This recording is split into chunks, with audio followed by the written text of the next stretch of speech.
बच्चों, स्वागत है आपका पाथ कृष्ण एकेडमी की यूट्यूब चैनल में। इस वीडियो में हम क्लास 10th फिजिक्स का चैप्टर इलेक्ट्रिसिटी को वन शॉर्ट वीडियो में कवर करेंगे और इस वन शॉर्ट वीडियो में हम इलेक्ट्रिसिटी चैप्टर के सारे टॉपिक जो आपके बोर्ड एग्जाम में आने वाले हैं वो पूरा कवर करेंगे और साथ ही साथ वो अच्छे न्यूमेरिकल्स की प्रैक्टिस करेंगे जो बोर्ड एग्जाम में आने की प्रोबेबिलिटी इस बार बहुत ज्यादा है। तो चलिए सबसे पहले इस वाले वीडियो में हम लोग वन शॉर्ट वीडियो में चैप्टर को कवर करते हैं। तो चैप्टर को कवर करने से पहले हम लोगों को इसमें चार्जेस के बारे में पढ़ना पड़ेगा, क्योंकि चार्जेस जो है इलेक्ट्रिसिटी चैप्टर का सबसे पहला टॉपिक है। तो चार्जेस के बारे में देखते हैं। चार्जेस क्या होता है? चार्जेस जैसे मैटर की एक प्रॉपर्टी है बच्चों कि मैटर के पास अपना एक मास होता है, मैटर के पास एक अपना एक वॉल्यूम होता है, वैसी मैटर की एक प्रॉपर्टी है कि मैटर के पास चार्जेस भी होता है। तो matter have a intrinsic property called charges. Charges क्या होता है? Intrinsic property of matter is called charges. Intrinsic property of matter is called charges.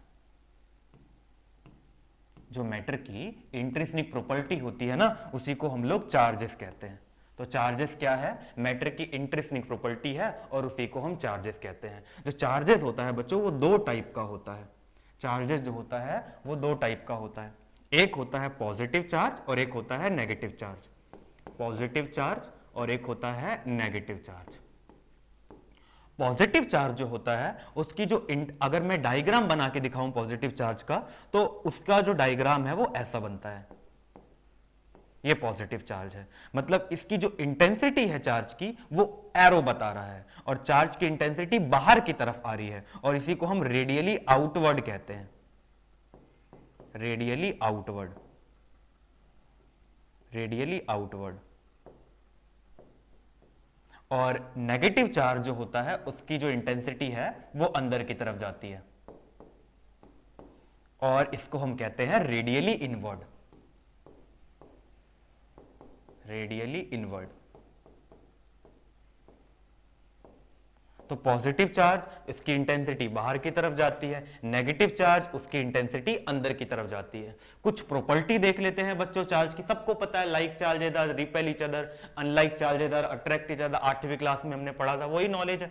Like charge, जो लाइक चार्ज होते हैं बच्चों वो रिपेल करते हैं और अनलाइक चार्ज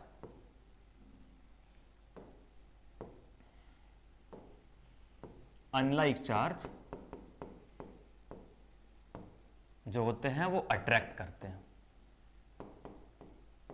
तो ये चार्ज हमने देख लिया। चार्ज की दो प्रॉपर्टी होती है, like charge repel each other और अनलाइक अट्रैक्ट ईच अदर। लेकिन ये क्यों होता है कि लाइक चार्ज रिपेल करते हैं, अनलाइक चार्ज अट्रैक्ट करते हैं? Due to their radially inward और रेडियली आउटवर्ड इंटेंसिटी। एग्जाम्पल के तौर पर अब हम देखें कि पॉजिटिव चार्ज और अगर पॉजिटिव चार्ज दोनों लाइक है, रिपेल करेंगे, दोनों को पास लाएंगे, रिपेल करेंगे। क्यों करेंगे भाई रिपेल? तो इसलिए करेंगे क्योंकि अगर मैं इसकी इंटेंसिटी बनाऊं तो वो इंटेंसिटी बाहर की तरफ जाएगी। इसकी भी इंटेंसिटी बनाऊं तो इंटेंसिटी जो है वो बाहर की तरफ जाएगी। जब हम दोनों को पास में लाएंगे ना तो उसकी जो इंटेंसिटी है उसका जो असर होगा, मतलब ये वाला जो है ये भी इधर फोर्स लगा रहा है और इसका वाला इधर फोर्स लगा रहा है, तो दोनों की जो डायरेक्शन है ना इंटेंसिटी की वो एक दूसरे को काटने, मतलब एक दूसरे के इफेक्ट को काटेगी नहीं, एक दूसरे के इफेक्ट को तोड़ने लगेगी। मतलब ये इधर से फोर्स लगाएगा, ये इधर से फोर्स लगाएगा, जिससे ये इधर भी नहीं जाएगा ना इधर जाएगा। इसलिए हम लोग कहते हैं कि जो लाइक चार्जेस होते हैं वो रिपेल करते हैं और अनलाइक चार्ज अट्रैक्ट क्यों करते हैं? अगर मैं पॉजिटिव चार्ज ऐसा बना दूं, ये पॉजिटिव चार्ज मैंने बना दिया, ये पॉजिटिव चार्ज और ये नेगेटिव चार्ज। सबको पता है पॉजिटिव चार्ज की इंटेंसिटी बाहर की तरफ जाती है और नेगेटिव चार्ज की इंटेंसिटी जो है वो अंदर की तरफ आती है। तो जब मैं इसको पास में लाऊंगा तो दोनों की इंटेंसिटी अलग अलग है बच्चों। तो दोनों की इंटेंसिटी का जो असर है ना वो कैंसल हो जाएगा, मतलब कैंसल आउट ईच अदर। तो पॉजिटिव चार्ज आपस में, मतलब लाइक चार्ज आपस में अट्रैक्ट क्यों करते हैं, अनलाइक चार्ज आपस में अट्रैक्ट क्यों नहीं करते? क्योंकि देयर उसकी इंटेंसिटी के कारण। और अनलाइक चार्ज रिपेल मतलब अट्रैक्ट क्यों करते हैं? क्योंकि उसकी जो इंटेंसिटी होती है, उसका जो इफेक्ट होता है वो एक दूसरे को कैंसिल हो जाता है। ये आप समझ सकते हो इसको देख के। तो हमने चार्जेस के बारे में देख लिया, आगे चलते हैं। अब चार्जेस के बारे में देखने के बाद अब हम अगला टॉपिक पढ़ते हैं इलेक्ट्रिक करंट। इलेक्ट्रिक करंट क्या होता है? Electric current is expressed as the amount of charge flowing through a particular area of a unit time. Particular area of a unit time. इसको समझने के लिए ना हम लोग ये डायग्राम देखते हैं। मान लीजिए ये जो डायग्राम है, इस डायग्राम में जो इलेक्ट्रॉन है वो इधर फ्लो हो रहे हैं।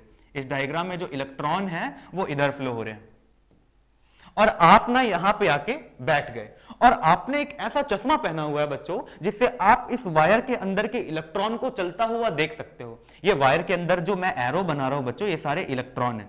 इलेक्ट्रॉन मान लीजिए इधर चल रहे हैं और मैं ना एक गॉगल्स पहन के यहां पर ऐसे बैठ गया और मैं देखा कि यहां पे समझते हैं गॉगल्स पहन के मैं बैठ गया और जब मैं ये देखा कि जब वायर में मैं 1 सेकंड का टाइम में देखा तो 1 सेकंड के टाइम में यहां से 10 इलेक्ट्रॉन आए।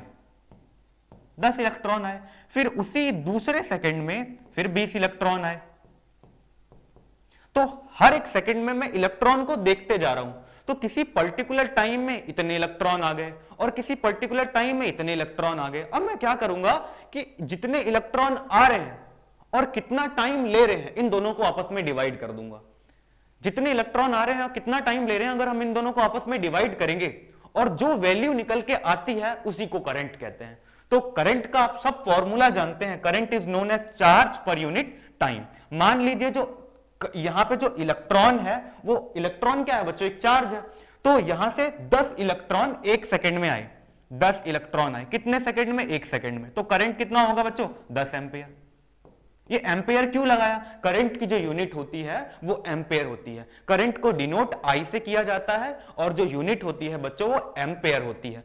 और अब आपकी किताबों में एम्पियर तो होता है लेकिन क्वेश्चन ऐसे पूछा नहीं जाएगा कि ये आपको सिंपल अगर कहीं क्वेश्चन आ गया कि 50 इलेक्ट्रॉन आ रहे हैं मतलब चार्ज 50 है और वो 10 सेकंड में आ रहे हैं तो करंट कितना होगा? तो आप सही बता दोगे 50/10 मींस 5 एम्पियर का करंट होगा। लेकिन अब ना ये मिली एम्पियर और माइक्रो एम्पियर आता है। तो जब कहीं पे मिली एम्पियर लिखा रहे ना बच्चों तो वो ऐसे लिखा रहेगा म्यू ए, और माइक्रो एम्पियर लिखा रहे, सॉरी ये माइक्रो एम्पियर है, माइक्रो एम्पियर, और ये अगर कहीं पे म्यू ए लिखा रहे तो उसका मतलब होता है माइक्रो एम्पियर और कहीं पर एम ए लिखा रहे तो उसका मतलब होता है मिली एम्पियर। ये माइक्रो एम्पियर और मिली एम्पियर क्या होता है? देखिए माइक्रो एम्पियर का मतलब होता है कि वो करंट तो है लेकिन करंट बहुत छोटा है, बिल्कुल माइक्रो है, 10⁻⁻⁶ एम्पियर। और मिली एम्पियर का मतलब होता है 10⁻⁻³ एम्पियर। तो करंट क्या होता है? The charge per unit time of an area is known as electric current. वो यहां पर हमने दे रखा है, करंट बराबर charge per unit time is known as electric current. जहां पे जो बच्चों आई है वो करंट बताता है और ये जो क्यू है वो चार्ज बताता है और टी जो है वो टाइम बताता है। मतलब अगर आप यहां पे गॉगल्स लगा के बैठ गए और आपने देखा कि 5 सेकंड में वहां से 50 इलेक्ट्रॉन आए, 5 सेकंड में 50 इलेक्ट्रॉन आए, 50 को 5 से डिवाइड कर दीजिए, कितना आएगा? 10। ये जो 10 है ना यही करंट है। करंट को आई से डिनोट करते हैं और इसकी जो यूनिट होती है वो एम्पेयर होती है, तो 10 एम्पेयर। वैसी charge per unit time is known as electric current. Charge को किससे डिनोट करा जाता है? क्यू से डिनोट करा जाता है। यूनिट क्या होती है? Coulomb. Charge denoted by Q. अगर यूनिट क्या होगी? क्यू। मैंने लिखा मेरे पास 5 कूलम चार्ज है तो इसको डिनोट किससे करा जाएगा? क्यू से। तो क्यू बराबर 5 coulomb. Charge denoted by Q और यूनिट क्या होती है बच्चों? कूलम। तो इसमें हमने इलेक्ट्रिक करंट के बारे में देखा। तो इलेक्ट्रिक करंट क्या है? Charge per unit time is known as electric current. I बराबर Q/T। आई क्या है? करंट है। Q क्या है? चार्ज है। T क्या है? टाइम है। आई की यूनिट क्या होगी? एम्पेयर। Q की यूनिट कूलम। T की यूनिट सेकंड और चार्ज पर यूनिट टाइम क्या है? करंट। और करंट में भी जो एम्पेयर होता है वो 2 प्रकार का हो सकता है। आपके क्वेश्चन आपकी किताबों में माइक्रो एम्पेयर मिली एम्पेयर का यूज होता रहता है कभी कभी। तो माइक्रो एम्पेयर है तो 10⁻⁻⁶ होगा, मिली एम्पेयर है तो 10⁻⁻³ होगा। तो ये हमने करंट देख लिया। आगे चलते हैं।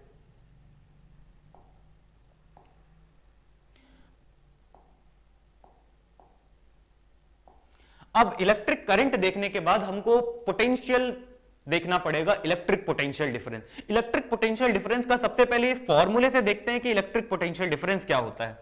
ये इलेक्ट्रिक पोटेंशियल डिफरेंस का फॉर्मूला है, जहां पे V क्या डिनोट कर रहा है बच्चों, वोल्टेज डिनोट कर रहा है। V denote for voltage, V denote voltage, और W क्या डिनोट कर रहा है, वर्क डन, और Q क्या डिनोट कर रहा है, चार्ज। इसको ऐसे समझ सकते हैं बच्चों, मेरे पास ना ये दो पोजीशन है, और इस दो पोजीशन पे मैंने क्या करा, यहां पे मेरे पास कुछ सम चार्जेस थे, सम चार्जेस थे। ये पोजीशन मैंने ए मान लिया और ये पोजीशन मैंने सेकंड मतलब फर्स्ट मान लिया, इसको सेकंड मान लिया। यहां पे सम चार्जेस थे और ये सम चार्जेस उठ के और इस सेकंड के पास चले गए। मैंने बोला कितने चार्जेस गए एग्जांपल में, तो आपने बोला कि 50 चार्जेस गए। कहां पे, सेकंड पर, मतलब इस वाले के पास, यहां से उठ के 50 चार्जेस गए। अब 50 चार्जेस गए और मैंने पूछा कितना वर्क डन लगा यहां से वहां तक उसको जाने में। आपने बोला जो वर्क डन लगा, वर्क डन मतलब जो मैं यहां से उठ के आपके पास आ गया तो मैंने कुछ काम किया, तो इसी को हम लोग क्या कहते हैं, वर्क डन कहते हैं। मैं यहां से उठा और यहां चला गया, तो मैं जो हूं मान लो एक चार्ज हूं और मेरी जो चार्ज की वैल्यू है वो 50 है। जब मैं जाऊंगा तो 50 चार्ज लेके जाऊंगा, तो फर्स्ट से मैं उठा और 50 चार्ज लेके मैं सेकंड पे आ गया। मैं 50 चार्ज लेके आया और जब मैं वहां पे गया तो मैंने जो वर्क डन करा मान लीजिए 10 किया, और जो वर्क डन होता है उसकी एक यूनिट होती है 10 जूल, तो वर्क डन की यूनिट क्या होगी, जूल। तो मैंने जो वर्क डन किया बच्चों वो 10 जूल किया, मैंने जो वर्क डन किया वो 10 जूल किया। मैंने बोला कि मैं एक पॉइंट पे था, दूसरे पॉइंट पे गया, एक पॉइंट पे मैं चार्ज था कुछ और चार्ज की जो वैल्यू थी मान लो 50 थी, तो 50 चार्ज एक पॉइंट से दूसरे पॉइंट पे गए और जाने में जो वर्क डन लगा मैंने बोला वो वर्क डन 10 है और वर्क डन को यूनिट के साथ लिख दिया है बस, और वर्क डन की यूनिट क्या होती है, जूल होती है। तो मैं अब क्या कर रहा हूं, मैंने बोला आप दो पॉइंट के बीच का पोटेंशियल बताइए, तो पोटेंशियल का एक फॉर्मूला है वही लगा दो, पोटेंशियल बराबर work done upon quantity of charge move. Work done कितना है 10 और कितने चार्ज गए 50, 10 बाई 50 कर दो, 1/5 इज अ वोल्टेज। तो पोटेंशियल डिफरेंस इज नथिंग, एक दो पॉइंट होगा और एक पॉइंट से उठकर कुछ जब चार्जेस दूसरे पॉइंट पे जाएंगे और जाने के बाद वो जितना वर्क डन कर रहे हैं और जितना चार्ज है, कितना चार्ज जा रहा है, मतलब मान लीजिए 50 वर्क डन किया और चार्ज गया 10, तो 50 बाई 10 इस 5 आएगा और वोल्टेज कितना होगा उन दोनों पॉइंट के बीच का 5। फिर से समझिए, मेरे पास एक और पॉइंट है ए और बी, यहां पे फिर से समझिए, मेरे पास एक और पॉइंट है ए और ये एक पॉइंट है बी। मेरे पास यहां पे यहां से यहां तक जो मैं चार्ज लेके गया, मान लीजिए मेरे पास 10 चार्ज था, चार्ज कितना था 10, मैं यहां से 10 चार्ज उठा के बी पॉइंट पे गया और बी पॉइंट पे जाने के बाद जो मैंने इन दोनों के बीच का वर्क डन किया वो मैंने 100 किया, 100, और वर्क डन की यूनिट क्या होती है, जूल। तो अब मैं बोल रहा हूं पोटेंशियल डिफरेंस क्या होगा, तो पोटेंशियल डिफरेंस का डेफिनेशन होता है potential difference is equals to work done upon quantity of charge move. यहां पे वर्क डन कितना हुआ 100, कितने चार्ज गए 10, 100 डिवाइडेड बाई 10 इज कॉल्ड 10। ये 10 क्या है, पोटेंशियल डिफरेंस 10 वोल्ट, 1/5 वोल्ट। तो एक पॉइंट से उठ के दूसरे पॉइंट पर अगर मैं जाता हूं तो कितना मैं जाता हूं, कितना मैं चार्ज ले गया, कितना मैं वर्क डन करा, इसी को डिवाइड करने के बाद क्या आता है, इलेक्ट्रिक पोटेंशियल डिफरेंस आता है। There is a difference between electric potential और electric potential difference. Electric potential difference दो पॉइंट के बीच का इलेक्ट्रिक पोटेंशियल का डिफरेंस होता है। और इलेक्ट्रिक पोटेंशियल क्या होता है, मान लीजिए मेरे पास एक चार्ज है और इस चार्ज पे एक इंफिनिटी पे एक चार्ज रखा है, इंफिनिटी पे जो चार्ज रखा है उसके कारण इस पे क्या फर्क पड़ेगा, उसी को इलेक्ट्रिक पोटेंशियल कहते हैं। तो लेकिन वो तो आपके एनसीईआरटी में बिल्कुल छोटा सा दे रखा है, वहां से क्वेश्चन भी ज्यादा तक नहीं आते हैं, लेकिन आप इलेक्ट्रिक पोटेंशियल डिफरेंस देखिए, ये आपको पूरा क्लियर होना चाहिए कि electric potential difference is the between two point of an electric circuit, ये दो point carrying some current is the amount of work done to move from one point to another point, उसी को क्या कहते हैं, इलेक्ट्रिक पोटेंशियल डिफरेंस कहते हैं। यहां पे जो इलेक्ट्रिक पोटेंशियल डिफरेंस है उसको V से डिनोट करते हैं और फॉर्मूला है work done upon quantity of charge move. Work done की जो यूनिट होती है बच्चों वो जूल होती है और क्वांटिटी Q की जो यूनिट होती है वो चार्ज कूलम होती है और ये वोल्टेज तो है ही। तो ये इलेक्ट्रिक पोटेंशियल डिफरेंस समझ में आ गया। अब कभी कभी यहां पे एक चीज और समझिए, वो चीज कभी कभी होती है, देखिए मेरे पास ये टैंक 1 है और ये टैंक 2 है। अब देखिए इस टैंक 2 में पानी इतना भरा हुआ है, टैंक 1 में पानी कम भरा हुआ है। क्या होगा, ये पानी इस पे से इसमें जाएगा। क्यों? क्योंकि ये हाई पोटेंशियल का है और ये जो पोटेंशियल है वो लो पोटेंशियल है। और हमको पता है जो चार्ज फ्लो, आप एक चीज और याद रखिए, जो चार्ज फ्लो होते हैं वो हाई पोटेंशियल से लो पोटेंशियल की तरफ होते हैं। तो टैंक 2 का जो पोटेंशियल है वो हाई पोटेंशियल है और टैंक 1 का जो पोटेंशियल है वो लो पोटेंशियल है। तो जो टैंक 1 टैंक 2 से जो पानी फ्लो होगा कहां पे होगा, टैंक 1 में। क्यों? क्योंकि जो पानी भी है और चार्ज भी है, दुनिया में सारी चीजें हाई पोटेंशियल से लो पोटेंशियल की तरफ चलती हैं।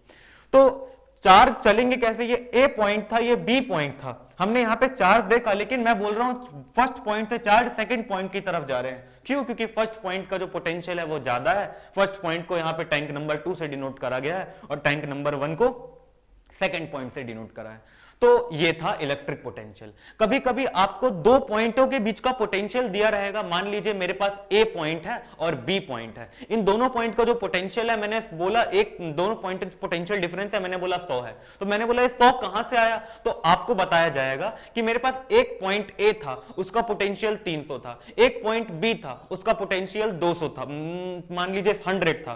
तो 300 को मैंने 100 से माइनस करा तो क्या आया, 200 आया। तो यही इस पॉइंट का पोटेंशियल डिफरेंस है। तो पोटेंशियल डिफरेंस कभी कभी आपको यह भी बोल दिया जाएगा कि मेरे पास ये पॉइंट, एक पॉइंट ये है और एक पॉइंट ये है, और इस पॉइंट का पोटेंशियल मान लीजिए 200 है और इस पॉइंट का पोटेंशियल मान लीजिए 100 है। मैंने बोला इन दोनों पॉइंट का पोटेंशियल डिफरेंस बताइए, तो आप बोल दोगे 200 माइनस 100, ये कितना आ जाएगा 100। ये इस पॉइंट के बीच का पोटेंशियल डिफरेंस है। तो ये जो था वो इलेक्ट्रिक पोटेंशियल डिफरेंस था। आगे देखते हैं। तो हमने इलेक्ट्रिक पोटेंशियल डिफरेंस देखा, चार्ज देखा। अब हम पढ़ते हैं इलेक्ट्रिक सर्किट क्या होता है। इलेक्ट्रिक सर्किट एक पिक्टोरियल रिप्रेजेंटेशन होता है। जब भी हम कोई भी इक्विपमेंट बनाते हैं इलेक्ट्रिसिटी का, तो उस इलेक्ट्रिसिटी के इक्विपमेंट बनाने से पहले हम लोग एक उसका सर्किट तैयार करते हैं और उस सर्किट में हम सारी चीजें नहीं लगाते, उस सर्किट का एक पिक्टोरियल डायग्राम दे रखा है और वही कॉपी में लगा लगा के बना के बाद फिर उसको हम प्रैक्टिकली करते हैं। जैसे देखिए, अगर कहीं पर भी आपको एक ओपन स्विच बनाना होगा तो ओपन स्विच ऐसे बनाएंगे या ऐसे भी बना सकते हैं ओपन स्विच। स्विच बैटरी बनानी होगी तो बैटरी ऐसे बनाएंगे, मतलब एक बड़ा कंपोनेंट, ये छोटा कंपोनेंट, फिर एक बड़ा कंपोनेंट, छोटा कंपोनेंट, फिर एक बड़ा कंपोनेंट, छोटा कंपोनेंट, ये बैटरी हो गई। और जब भी बल्ब बनाना होगा, लैंप बनाना होगा, तो ऐसे बल्ब बना लेंगे, ये बल्ब बन गया। और जब भी क्लोज स्विच बनाना होगा तो क्लोज स्विच को ऐसे भी बना सकते हैं, ये क्लोज स्विच हो गया। सेल, बैटरी, अगर इस सेल को दो ज्यादा कर दोगे तो वो क्या बन जाएगी, बैटरी बन जाएगी। एमीटर क्या होता है, करंट को सेंस करने वाला एक डिवाइस होता है, एमीटर का साइन है। बजर क्या होता है, आपने वो फायर अलार्म देखा होगा, जब भी आग लग जाती है कहीं पे तो वो अलार्म बज करता है, तो ये बजर है, बजर का डायग्राम ऐसा है। दूसरा फ्यूज, फ्यूज हम लोग कभी अर्थिंग के जगह पे हम फ्यूज, मतलब फ्यूज का यूज करते हैं कि बहुत ज्यादा कभी वोल्टेज हो जाए तो फ्यूज पे ही असर हो, हमारा इलेक्ट्रिकल अप्लायंस खराब ना हो जाए। जब भी रजिस्टर है तो रजिस्टर को दो जगह से, कॉमनली हम अपनी किताबों में रजिस्टर ऐसा लगा हुआ देखेंगे, ये रजिस्टर है। और वोल्ट मीटर हमको एक सर्किट में पूरा वोल्टेज बताता है और वोल्ट मीटर ऑलवेज सर्किट में पैरेलल लगता है, ये बात ध्यान रखिएगा। और जो एमीटर है सर्किट में सीरीज में लगता है। वोल्ट मीटर कहां लगता है, पैरेलल में। एमीटर कहां लगेगा, सीरीज में। गैल्वेनोमीटर किस में लगेगा, सीरीज में। गैल्वेनोमीटर क्या करता है, एक सर्किट में करंट को सेंस करता है, वो अच्छे से सेंस करता है। एमीटर जितना अच्छे से नहीं कर पाएगा जितने अच्छे से गैल्वेनोमीटर कर पाएगा।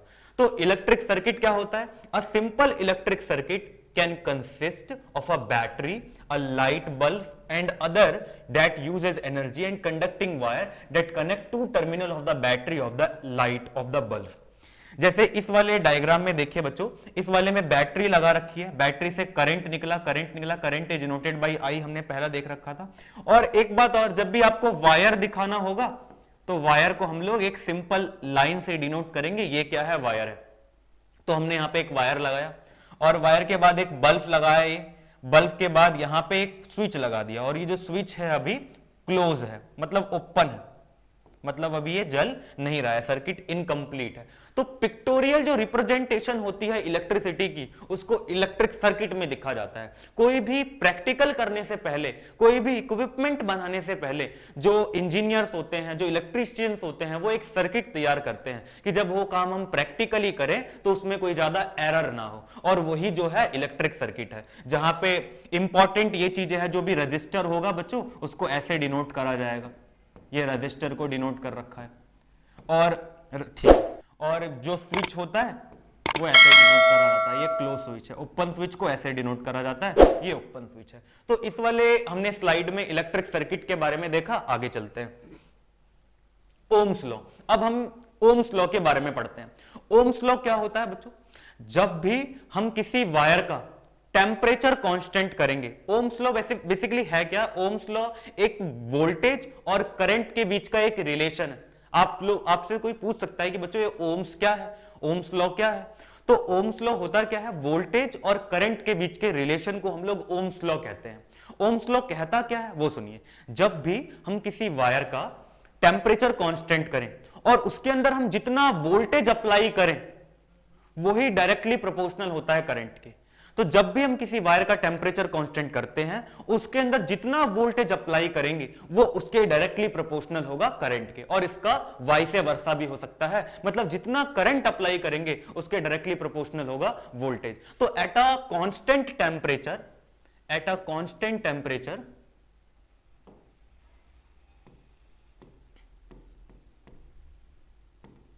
कांस्टेंट टेम्परेचर बच्चों जो वोल्टेज होता है वो डायरेक्टली प्रोपोर्शनल होता है करंट के, और इसको हम current is directly proportional to voltage भी लिख सकते हैं। इसको थोड़ा सा आगे देखते हैं। हमने ये वाला उठाया, voltage is directly proportional to current.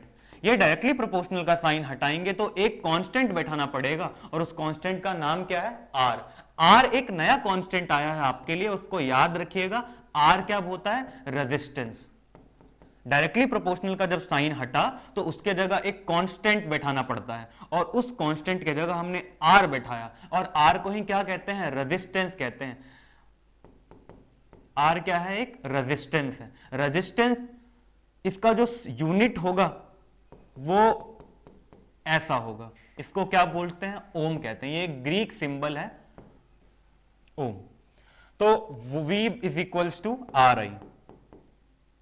यहां V क्या डिनोट कर रहा है? वोल्टेज। R क्या डिनोट कर रहा है? रेजिस्टेंस। और I क्या डिनोट कर रहा है? करंट। इसकी यूनिट भी देख लीजिए बच्चों। यूनिट, वोल्टेज की यूनिट V ही होती है, रेजिस्टेंस की जो यूनिट है वो ओम होती है, और करंट की जो यूनिट है वो एम्पेयर होती है। तो यही जो था वो ओम्स लॉ है। एट अ पर्टिकुलर टेम्परेचर जो वोल्टेज होता है वो डायरेक्टली प्रोपोर्शनल होता है करंट के। एट अ पर्टिकुलर टेम्परेचर जो वोल्टेज होता है वो डायरेक्टली प्रोपोर्शनल होता है करंट के। तो V is equals to R I, और इसको I is equals to V भी कह सकते हैं। हमने ये वाला रिलेशन उठाया, V is equals to I, directly proportional का साइन हटाया, V is equals to R I आ गया। और यहां पे V is equals to R I में V क्या डिनोट कर रहा है? Voltage, R resistance, I current. तीनों का ये सिंबल है, V वोल्टेज का सिंबल, R ओम का रेजिस्टेंस का सिंबल, और A एम्पेयर का सिंबल। ये ओम्स, इसी को ओम्स लॉ कहते हैं। गिवन बाय था, ये साइंटिस्ट ने, इन भाई साहब ने ओम्स लॉ दिया था, और ये वाला रिलेशन यहीं से आ सकता है। सारे रिलेशन भी बना लेते हैं। पहला हमारा रिलेशन बना V is equals to R I. V is equals to R I से दो फॉर्मूले और निकल जाएंगे। पहला है I is equals to V by R, यहां से एक फॉर्मूला निकल जाएगा, और दूसरा R is equals to V by I. तो ओम्स लॉ बहुत जगह आपको लगेगा। आप सारे मतलब इलेक्ट्रिसिटी में ओम्स लॉ एक ऐसा स्पाइनल कॉर्ड की तरह मान सकते हो। हमको हर एक चीज, हर जगह पे करंट निकालने के लिए, वोल्टेज निकालने के लिए ओम्स लॉ का यूज करना ही पड़ेगा। और करंट तो ओम्स लॉ से ही निकलता है, और कोई मेथड ही नहीं है करंट को निकालने का विदाउट ओम्स लॉ। तो ओम्स लॉ का हमको हर जगह यूज करना है। करंट का ये वाला फॉर्मूला, वोल्टेज अपॉन रेजिस्टेंस, आपको हर जगह यूज करना पड़ेगा। और रेजिस्टेंस का R is equals to V I, ये भी यूज करना पड़ेगा, और V is equals to R I. तो ohms law at a particular temperature जो V होता है डायरेक्टली प्रोपोर्शनल टू I होता है, इसी को ओम्स लॉ कहते हैं। आगे चलते हैं। तो रेजिस्टिविटी क्या होता है बच्चों? A substance, resistivity is defined as the resistance of a wire that substance with a unit length and area of cross section. Resistivity is the resistance to flow of electron from one end to material to the other. इसका मतलब क्या, आप simple समझिए, जो resistance होता है वो directly proportional होता है लेंथ के।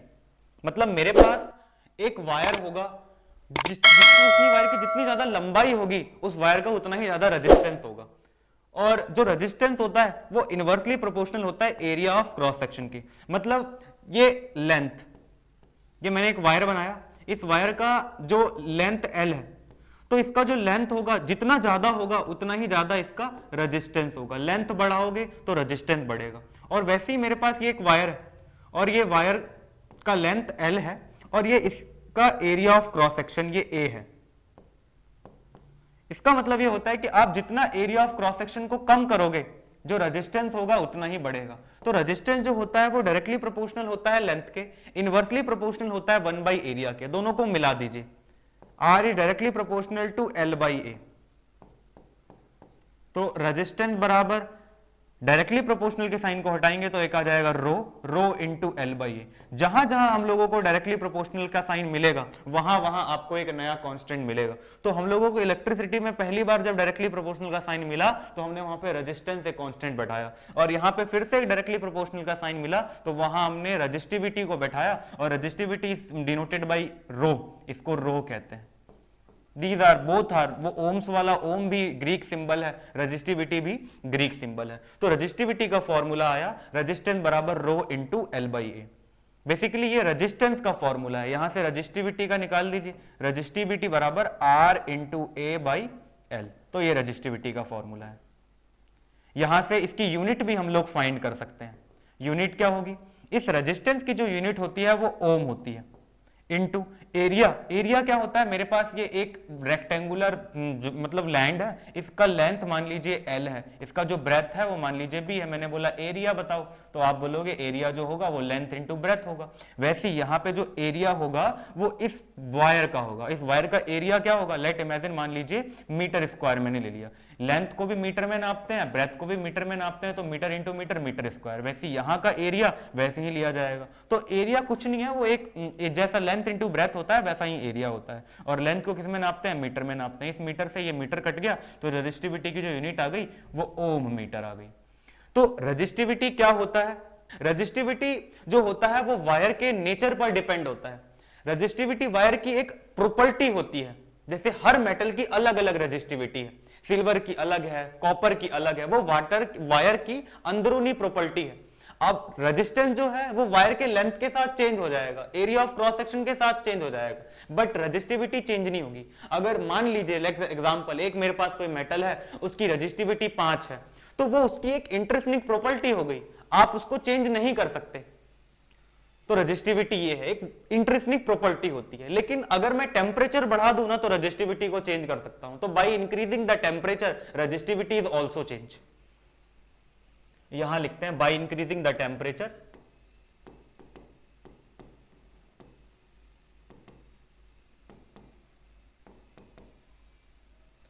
Resistivity change.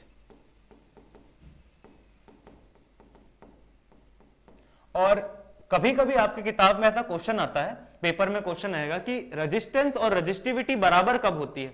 तो रेजिस्टेंस और रेजिस्टिविटी तब बराबर होगी जब मेरे पास एक वायर है और उस वायर का लेंथ 1 मीटर है और उसका एरिया ऑफ क्रॉस सेक्शन, मतलब उस वायर का जो ये वाला हिस्सा है, ये वाला, ये 1 मीटर स्क्वायर है। तो जब लेंथ जो है वो 1 मीटर है, area of cross section 1 metre square है, तो उस टाइम पे वायर का जितना रेजिस्टेंस होगा उतना ही उस वायर की रेजिस्टिविटी होगी। तो रेजिस्टेंस और रेजिस्टिविटी कब बराबर होती है? मेरे पास एक वायर होगा, उसका रेजिस्टेंस, उसका लेंथ 1 मीटर है और area of cross section 1 metre square है, तो उस वायर का जितना रेजिस्टेंस होगा उतना ही रेजिस्टिविटी होगा। और रेजिस्टिविटी क्या है? एक इंट्रिंसिक प्रॉपर्टी है उस मटेरियल की जो बाय टेम्परेचर बदल सकती है। लेकिन वो रेजिस्टेंस जैसा नहीं है कि आप लंबाई बढ़ा दोगे वायर की तो रेजिस्टेंस कुछ और आएगा, एरिया ऑफ क्रॉस सेक्शन घटा दोगे तो रेजिस्टेंस कुछ और आएगा। नहीं, रेजिस्टिविटी सेम ही रहेगी, लेकिन बाय द इंक्रीजिंग टेम्परेचर वो चेंज कर जाएगी। तो a substance is resistivity defined as the resistance of a wire of a substance with unit length and unit area of cross section. Resistivity is the resistance to flow of electron from one end to other. उसके बाद हम देखते हैं factors on which resistivity depend. Resistivity किस पे depend करती है? अभी हमने देखा कि हम टेम्परेचर बढ़ाते हैं और टेम्परेचर एक फिजिकल कंडीशन ही है, तो वो जो है वो चेंजेस होता है। नेचर ऑफ मटेरियल पे भी डिपेंड करती है। सिल्वर की रेजिस्टिविटी अलग होती है, कॉपर की रेजिस्टिविटी अलग होती है, और बाय द इंक्रीजिंग टेम्परेचर वो चेंजेस भी हो जाती है। ये सब ठीक है, आगे चलते हैं। हमने रेजिस्टेंस और रेजिस्टिविटी देख लिया।